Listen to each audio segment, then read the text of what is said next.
Akkam jirtu baga nagaan gara Y2A tuubii nagaan dhuftanii har'a akkaataa windoo teenii irratti kaarsar imeejii jijjiiruu ni ilaalla. Yuutuubii kana sabiskiraayib, laayik, sheerii fi akkasuma gaaffii yoo qabaattan koomentii seekshinii irratti nuuf barreessaa. Isiniin jecha kallattumaan gara sagantaa keenya har'aatti darbinaa jechuudha.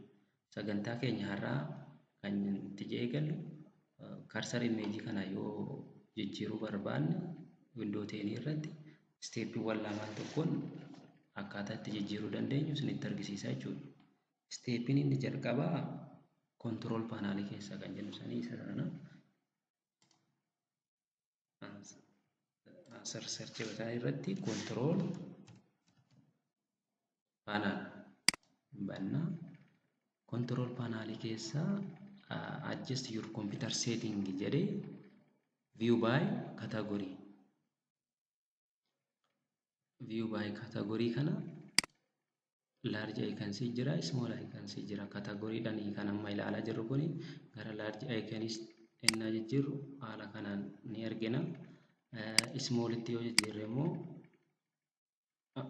kana fakkaata jechuudha. Nuti amma large iconsiidhaan jarreen amma ilaalaa jirru kuni iconsii jedhamu waan ta'eef jechuudha. Kanaaf iconsii control paanaalii kana keessa mouse kan jedhu kana in argitu asitti maal jedha kaarsarii kana irra finnee yoo ilaallu customize your mouse setting such as button configuration, double click speed, mouse pointers and motion speed kan jedhan kana maawuziidhaan wal qabatee seetingii jijjiiruu yoo barbaanne asirratti kilik goona jechuudha.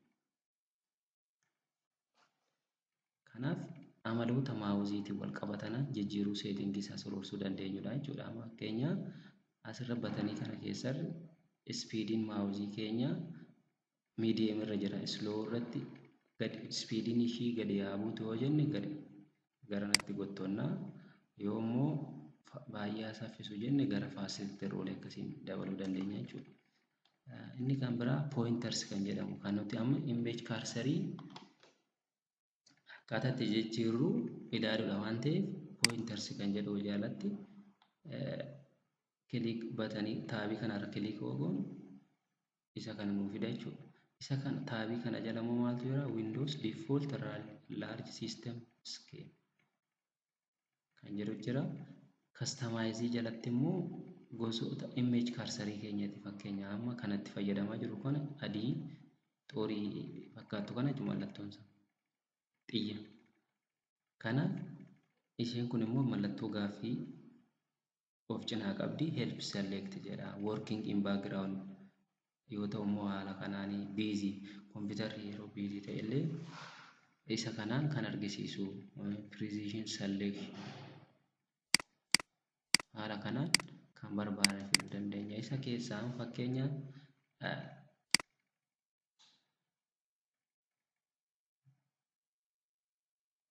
yoo Windows default extra large system schema irratti filannu maal ta'a jechuudha?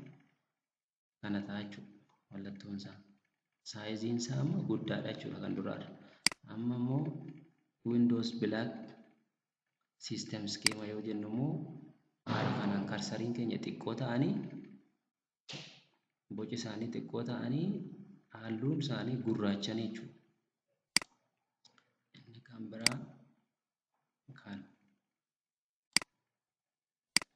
Inni kan biraa kana fakkeenya Windows Black Extra Large System Schema irra goone apply. Okay. Akkuma jedheen kaarsariin keenya maal ta'ee jira jechuudha. Gara xiyya gurraacha kanatti jijjiirame jira. Mouse kaarsar imeejii keenya jijjiiruu dandeenya. Inni kan biraa asirratti mouse setting jennee search yoo goonu as keessa system setting keessa mouse setting kan jedhu san kallattumaan nuu banamuu danda'a jechuudha. Achi booddee maaltu dhufa? Select your primary button left dha.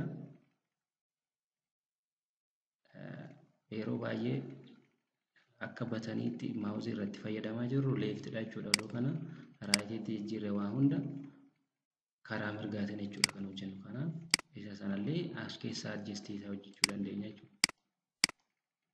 Amma kana amma jijjiiree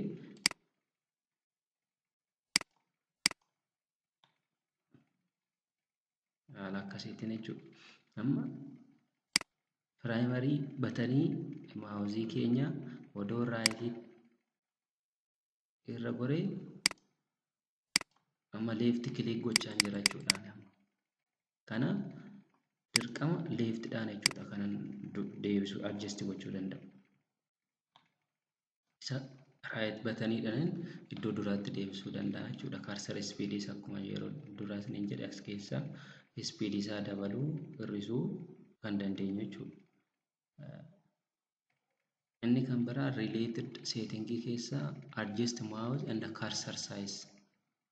Mouse and cursor size keenya jijjiiruu kan dandeenyu isa kanarratti settingii kanarratti. Inni kan karaa biraa jechuudha.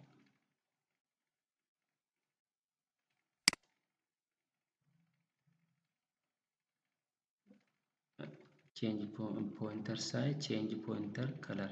Halluun kaarsarii keenya amma pointer size keenya maal ta'ee jira jechuudha. Gara halluu amma ni select godhee filame. Kanatti yoon godhe immoo kana ta'a jechuudha. White yoo ta'e whiteidha. Black yoo ta'e immoo black. Haala kanatti jijjiiruun ni danda'ama jechuudha. Additional kan biraa additional mouse option jedhamne kan duraatti nu deebisa jechuudha. Steepii kan lamaan kanaan karaa maawuziidhaan wal qabate settingii isaa haala kanaan soroorfachuullee kan itti dandeenyudha jechuudha. Inni kana fakkaata. Waan na dhaggeeffattanii fi waan kana hordoftaniif hedduu galatoomaa. Sagantaa keenya itti aanu irratti immoo waan biraa waan isin barsiisa isin fayyada jennu isiniif qabadheen dhufa. Waan na dhaggeeffattaniif galatoomaa. Bye bye. Ciao.